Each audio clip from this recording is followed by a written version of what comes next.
If you would have asked me over 10 years ago, I never would have thought that both Cedar Fair and Six Flags would be merging, essentially creating one of the largest theme park corporations on the planet.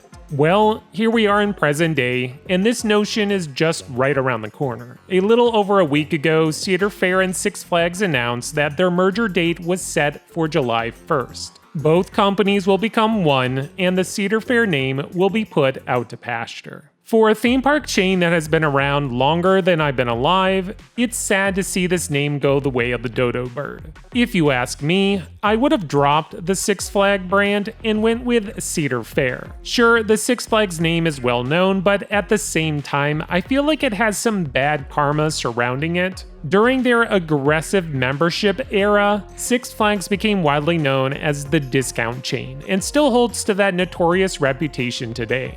Their parks were adding attraction after attraction, basically clone rides or roller coasters you could find at any other Six Flags park. In a way, these parks started to lose their distinct feel. Every Six Flags park was like walking into a McDonald's. It's always going to have the same menu on display. Sure, there's always the exception to the rule. Six Flags Great Adventure has been adding some out-of-the-box attractions and also has a successful safari. Now, not to say that Cedar Fair was completely clean of this type of shenanigan. Their Peanuts characters are paraded around at every theme park, but when it comes to their star attractions, their roller coasters, I feel like each park has its own unique characteristics. When Copperhead Strike opened to the public back in 2019, we all assumed that we would be seeing more of these types of coaster models at other parks, but instead, just like Cedar Fair fashion, we got different types of roller coasters like Orion, a Giga Coaster from B&M. This year, Dorney Park opened Iron Menace, a beyond vertical drop dive coaster. Cedar Point completely transformed their infamous Top Thrill Dragster into Top Thrill 2. Now, it's a thrill ride like nothing else I've experienced, or to its extreme anyways.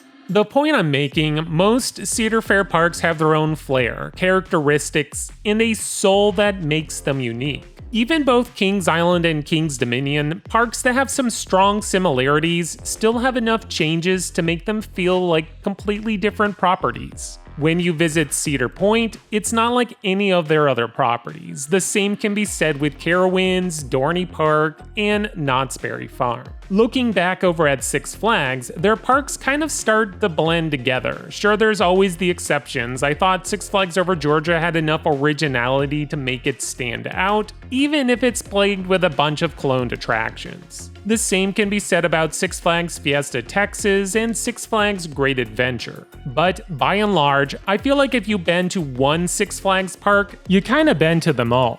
Also, all but just a small handful of Six Flags park have the Six Flags in the name of their parks, which is not a Cedar Fair kind of thing. Every one of their properties has its own unique name, from Cedar Point, Dorney Park, Carowinds, Valley Fair, Knott's Berry Farm, Canada's Wonderland. The only somewhat similar names would be Kings Island and Kings Dominion. One of my biggest fears is that we would see this change sometime down the line and Cedar Point could turn into Six Flags Cedar Point or Six Flags Knott's Berry Farm. You kind of get the picture. Well, as long as they don't start retheming their coasters to DC Comics, I think I can survive. Well, regardless of what childlike emotions I might have about this merger, it's still going to happen if I like it or not. Here in the next few days, Cedar Fair will be no more, and Six Flags will turn into the super theme park chain I guess it's always destined to be. I am, however, a little more optimistic about this merger since the CEO of Cedar Fair will be taking over as the CEO of Six Flags. In fact, the new company will be more Cedar Fair than Six Flags. It's just the name that's getting dissolved.